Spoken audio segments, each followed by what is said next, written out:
ओम श्री परमात्मने नमः। ओम नमो भगवते वासुदेवाय। आज श्रीमद् भागवत महापुराण कथा पंचम स्कंद से 5वें अध्याय की कथा में हम सुन रहे हैं ऋषभ देव जी का अपने पुत्रों को उपदेश देना और स्वयं अवधूत व्रति को ग्रहण करना। ओम श्री कृष्णाय नमो नमः। श्री ऋषभ देव जी ने अपने पुत्रों से कहा, पुत्रों, इस मृत्यु लोक में यह मनुष्य शरीर दुख में विषय भोग प्राप्त करने के लिए ही नहीं है। ये भोग तो विष्ठा भोजी शुक्र कुकर आदि को भी मिलते ही हैं।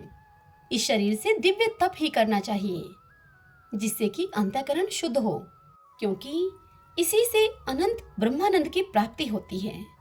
शास्त्रों ने महापुरुषों की सेवा को मुक्ति का और स्त्री संगी कामियों के संग को नरक का द्वार बताया है। महापुरुष वे ही हैं जो सम्मानचित, परम शांत, क्रोधहीन, सबके हित चिंतक और सदाचार संपन्न हों, अथवा मुझ परमात्मा के प्रेम को ही जो एकमात्र पुरुषार्थ मानते हों। केवल विषयों की ही चर्चा करने वाले लोगों में तथा स्त्री, पुत्र और धन आदि की सामग्रियों से संपन्न घरों में जिनकी अरुचि हो और जो लौकिक कार्यों में केवल शरीर निर्वाह के लिए ही प्रवृत्त होते हों, मनुष्य अवश्य प्रमादवश कुकर्म करने लगता है। उसकी वह प्रवृत्ति इंद्रियों को तृप्त करने के लिए ही होती है।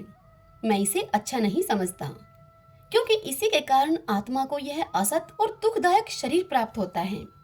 जब तक जीव को आत्म तत्व की जिज्ञासा नहीं होती, तभी तक अज्ञानवश देह आदि के द्वारा उसका स्वरूप छिपा रहता है।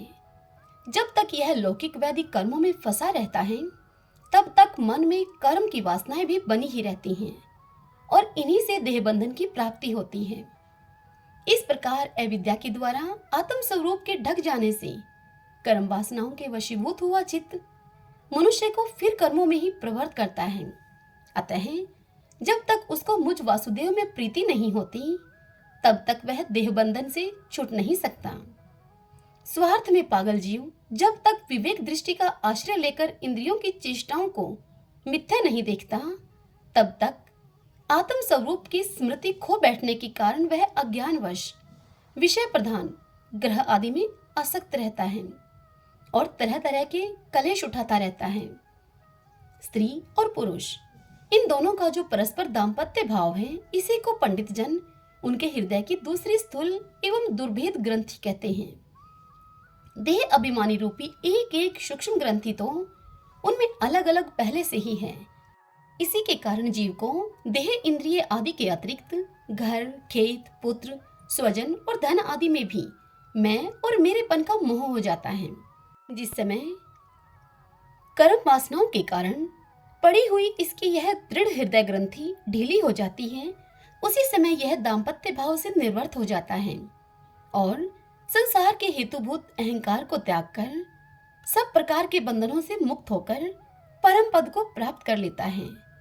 हे पुत्रों, संसार सागर से पार होने में कुशल तथा धैर्य, उद्यम एवं सतव गुण विशिष्ट पुरुष को चाहिए कि सबके आत्मा और गुरु स्वरूप मुझ भगवान में भक्ति भाव रखने से, मेरे प्रायण रहने से, तृष्णा के त्याग से, सुख दुख आदि द्वंद्वों के सहने से जीव को सभी योनियों में दुख ही उठाना पड़ता है।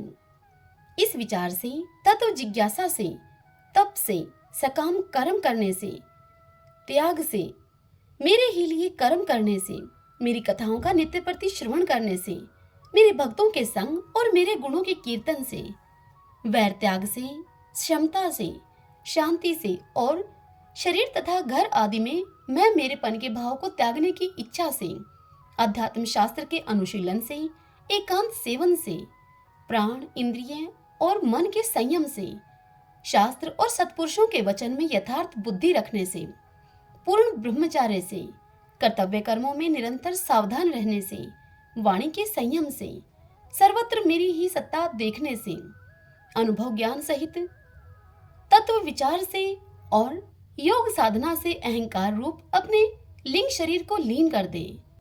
मनुष्य को चाहिए कि वह सावधान रहकर अविद्या से प्राप्त इस हृदय ग्रंथि रूप बंधन को शास्त्रोक्त रीति से इन साधनों के द्वारा भली भांति काट डाले, क्योंकि यही कर्म संस्कारों के रहने का स्थान है। तदंतर साधन का भी परित्याग कर दे।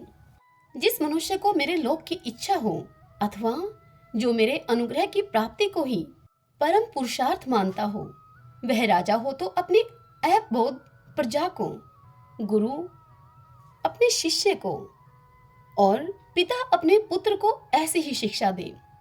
अज्ञान के कारण यदि वे उस शिक्षा के अनुसार न चलकर कर्म को ही परम पुरुषार्थ मानते रहें, तो भी उन पर क्रोध न करके उन्हें समझा बुझाकर कर्म में प्रवृत्त न होने दें। उन्हें विषयाशक्ति युक्त काम्य कर्मों में लगाना तो ऐसा ही है जैसे कि किसी अंधे मनुष्य को जानबूझकर गड्ढे में ढकेल देना। इससे भला किस पुरुषार्थ की सिद्धि हो सकती है? अपना सच्चा कल्याण किस बात में है, इसको लोग नहीं जानते। इसी से वे तरह तरह की भोग कामनाओं में फंसकर तुच्छ क्षणिक सुख के लिए आपस में वैर ठान लेते हैं और निरंतर विषय भोगों के लिए ही प्रयत्न करते रहते हैं।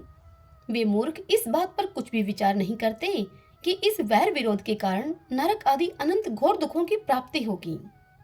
गड्ढे में गिरने के लिए उल्टे रास्ते से जाते हुए मनुष्य को जैसे आंख वाला पुरुष उधर नहीं जाने देता, ठीक वैसे ही अज्ञानी मनुष्य को अविद्या में फंसकर दुखों की ओर जाते हुए देखकर कौन ऐसा दयालु और ज्ञानी पुरुष होगा जो जानबूझकर भी उसे उसी राह पर जाने दे या जाने के लिए प्रेरणा करे। जो मनुष्य अपने प्रिय संबंधी को भगवत भक्ति का उपदेश देकर मृत्यु की फांसी से नहीं छुड़ाता, वह गुरु गुरु नहीं है, स्वजन स्वजन नहीं है, पिता पिता नहीं है, माता माता नहीं है, इष्ट देव नहीं है और पति पति नहीं है। मेरे इस अवतार शरीर का रहस्य साधारण जनों के लिए बुद्धिगम्य नहीं है। शुद्ध सत्व ही मेरा हृदय है और उसी में धर्म की स्थिति है। मैंने अधर्म को अपने से बहुत दूर पीछे की ओर ढकेल दिया है। इसी से सत्व पुरुष मुझे ऋषभ कहते हैं। तुम सब मेरे उस शुद्ध सत्वमय हृदय से उत्पन्न हुए हो, इसलिए मत्सर छोड़कर अपने बड़े भाई भरत की सेवा करो। उसकी सेवा करना मेरी ही सेवा करना है और यही तुम्हारा प्रजा पालन भी है। अन्य सब भूतों की अपेक्षा वृक्ष अत्यंत श्रेष्ठ हैं। उनसे चलने वाले जीव श्रेष्ठ हैं और उनमें भी कीट आदि की अपेक्षा ज्ञान युक्त पशु आदि श्रेष्ठ हैं। पशुओं से मनुष्य, मनुष्यों से प्रथम गण, प्रथमों से गंधर्व और गंधर्वों से सिद्ध और सिद्धों से भी देवताओं के अनुयायी किन्नर आदि श्रेष्ठ हैं। उनसे असुर, असुरों से देवता और देवताओं से भी इंद्र श्रेष्ठ हैं। इंद्र से भी ब्रह्मा जी के पुत्र दक्ष आदि प्रजापति श्रेष्ठ हैं। ब्रह्मा जी के पुत्रों में रुद्र सबसे श्रेष्ठ हैं। वे ब्रह्मा जी से उत्पन्न हुए हैं, इसलिए ब्रह्मा जी उनसे श्रेष्ठ हैं। वे भी मुझसे उत्पन्न हैं और वे मेरी उपासना करते हैं, इसलिए मैं उन सब से ही श्रेष्ठ हूँ। परंतु ब्राह्मण मुझसे भी श्रेष्ठ हैं, क्योंकि मैं उन्हें पूज्य मानता हूँ। सभा में उपस्थित ब्राह्मणों को लक्ष्य करके कहा कि हे विप्रगण, दूसरे किसी भी प्राणी को मैं ब्राह्मणों के समान भी नहीं समझता, फिर उनसे अधिक तो कैसे मान सकता हूँ। लोग श्रद्धा पूर्वक ब्राह्मणों के मुख में जो अन्न आदि आहुति डालते हैं, उसे मैं जैसी प्रसन्नता से ग्रहण करता हूँ, वैसे अग्निहोत्र में होम की हुई सामग्री को स्वीकार नहीं करता। जिन्होंने इस लोक में अध्ययन आदि के द्वारा मेरी वेद रूपा अति सुंदर और पुरातन मूर्ति को धारण कर रखा है, तथा जो परम पवित्र सत्वगुण, शम, दम, सत्य, दया, तप, तितिक्षा और ज्ञान आदि 8 गुणों से संपन्न हैं, उन ब्राह्मणों से बढ़कर और कौन हो सकता है। मैं ब्रह्मा आदि से भी श्रेष्ठ और अनंत हूँ तथा स्वर्ग मोक्ष आदि देने की भी सामर्थ्य रखता हूँ, किंतु मेरे अकिंचन भगत ऐसे निष्प्रय होते हैं कि वे मुझसे भी कभी कुछ नहीं चाहते। फिर राज्य आदि अन्य वस्तुओं की तो वे इच्छा ही कैसे कर सकते हैं। हे पुत्रों, तुम संपूर्ण चराचर भूतों को मेरा ही शरीर समझकर शुद्ध बुद्धि से पद पद पर उनकी सेवा करो। यही मेरी सच्ची पूजा है। मन, वचन, दृष्टि तथा अन्य इंद्रियों की चेष्टाओं का साक्षात फल मेरा इस प्रकार का पूजन ही है। इसके बिना मनुष्य अपने को महामोहमय कालपाश से छुड़ा नहीं सकता। श्री शुकदेव जी कहते हैं कि हे राजा परीक्षित, ऋषभ देव जी के पुत्र यद्यपि स्वयं ही सब प्रकार सुशिक्षित थे, तो भी लोगों को शिक्षा देने के उद्देश्य से महाप्रभावशाली परम सुहृदय भगवान ऋषभ ने उन्हें इस प्रकार से उपदेश दिया। ऋषभ देव जी के 100 पुत्रों में भरत सबसे बड़े थे। वे भगवान के परम भक्त और भगवत भक्तों के परायण थे। ऋषभ देव जी ने पृथ्वी का पालन करने के लिए उन्हें राजगद्दी पर बैठा दिया और स्वयं उपशमशील निर्वर्ती प्रायण महामुनियों के भक्ति, ज्ञान और वैराग्य रूप परमहंसो सचित धर्मों की शिक्षा देने के लिए बिल्कुल विरक्त हो गए। केवल शरीर मात्र का परिग्रह रखा और सब कुछ घर पर रहते हुए ही उन्होंने छोड़ दिया। अब वे वस्त्रों का भी त्याग करके सर्वथा दिगंबर हो गए। उस समय उनके बाल बिखरे हुए थे, उन्मत्त का सा वेश था उनका। इस स्थिति में वे आहवनीय अर्थात अग्निहोत्र की अग्नियों को अपने में ही लीन करके सन्यासी हो गए और ब्रह्मावर्त देश से बाहर निकल गए। वे सर्वथा मौन हो गए थे। यदि कोई उनसे बात करना चाहता तो वे बोलते नहीं थे। जड़, अंधे, बहरे, गूंगे, पिशाच और पागलों की सी चेष्टा करते हुए वे अवधूत बने हुए जहां तहां विचरने लगे। कभी नगरों और कभी गांवों में वे चले जाते, तो कभी खानों, किसानों की बस्तियों, बगीचों, पहाड़ी गांवों, सेना की छावनियों, गौशालाओं, अहीरों की बस्तियों और यात्रियों के टिकने के स्थानों में रहते। कभी पहाड़ों, जंगलों और आश्रम आदि में विचरते। वे किसी भी रास्ते से निकलते तो जिस प्रकार वन में विचरने वाले हाथी को मक्खियां सताती हैं, ठीक उसी प्रकार मूर्ख और दुष्ट लोग उनके पीछे हो जाते और उन्हें तंग करते। कोई धमकी देते तो कोई उनको मारते, कोई पेशाब कर देते, कोई थूक देते, कोई ढीला मारते तो कोई विष्ठा और धूल फेंकते, कोई अधोवायु छोड़ते और कोई खोटी खरी सुनाकर उनका तिरस्कार करते। किंतु वे इन सब बातों पर भी जरा भी ध्यान नहीं देते। इसका कारण यह था कि भ्रम से सत्य कहे जाने वाले इस मिथ्या शरीर में उनकी अहंता ममता तनिक भी नहीं थी। वे कार्य कारण रूप संपूर्ण प्रपंच के साक्षी होकर अपने परमात्म स्वरूप में ही स्थित थे। इसलिए अखंड चित्तवृत्ति से अकेले ही पृथ्वी पर विचरते रहते थे। यद्यपि उनके हाथ, पैर, छाती, लंबी लंबी बाहें, कंधे, गले और मुख आदि अंगों की बनावट बड़े ही सुकुमार थी। उनका स्वभाव से ही सुंदर मुख स्वाभाविक मधुर मुस्कान से और भी अधिक मनोहर जान पड़ता था। नेत्र नवीन कमलदल के समान बड़े ही सुहावने, विशाल एवं कुछ लाली लिए हुए थे। उनकी पुतलियां शीतल एवं संतापहारिणी थीं। उन नेत्रों के कारण वे बड़े मनोहर जान पड़ते थे। कपोल, कान और नासिका छोटे बड़े न होकर समान एवं सुंदर थे तथा उनके अस्फुट हास्ययुक्त मनोहर मुखारविंद की शोभा को देखकर पूर्व नारियों के चित्त में कामदेव का संचार हो जाता था। तथापि उनके मुख के आगे जो भूरे रंग की लंबी लंबी घुंघराली लटें लटकती रहती थीं, उनके महान भार और अवधूतों के समान धूली धूल सरित देह के कारण वे ग्रह गृहस्थ मनुष्यों के समान जान पड़ते थे। जब भगवान ऋषभ देव जी ने देखा कि यह जनता योग साधन में विघ्न रूप है और इससे बचने का उपाय विभत्स सर्वती से रहना ही है, तब उन्होंने अजगरवर्ती धारण कर ली। वे लेटे ही लेटे खाने पीने, चबाने और मलमूत्र त्याग करने लगे। वे अपने त्यागे हुए मल में लोट लोट कर शरीर को उससे सान लेते, किंतु उनके मल में दुर्गंध नहीं थी, बड़ी सुगंध आती थी और वायु उस सुगंध को लेकर उनके चारों ओर 10 योजन तक सारे देश को सुगंधित कर देती थी।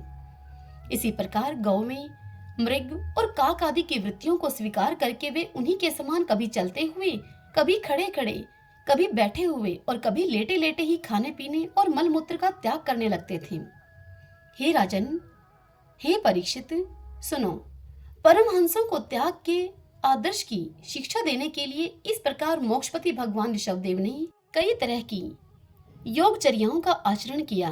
वे निरंतर सर्वश्रेष्ठ महान आनंद का अनुभव करते रहते थे। उनकी दृष्टि में निरुपाधिक रूप से संपूर्ण प्राणियों के आत्मा अपने आत्म स्वरूप भगवान वासुदेव से किसी प्रकार का भेद नहीं था। इसलिए उनके सभी पुरुषार्थ पूर्ण हो चुके थे। उनके पास आकाश गमन, मनोजवित्व अर्थात मन की गति के समान ही शरीर का भी इच्छा करते ही सर्वत्र पहुंच जाना, अंतर्ध्यान, परकाय प्रवेश अर्थात दूसरे के शरीर में प्रवेश करना, दूर की बातें सुन लेना और दूर के दृश्य देख लेना आदि सब प्रकार की सिद्धियां अपने आप ही सेवा करने को आईं।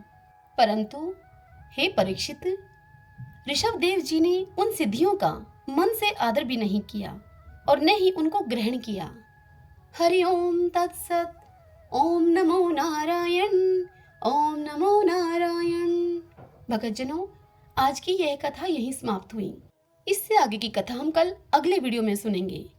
कल की कथा में हम सुनेंगे ऋषभ देव जी का देह त्याग करना। आज की यह कथा आपको कैसी लगी? वीडियो को लाइक और कमेंट करके मुझे आप अवश्य बताइएगा। हरे कृष्णा।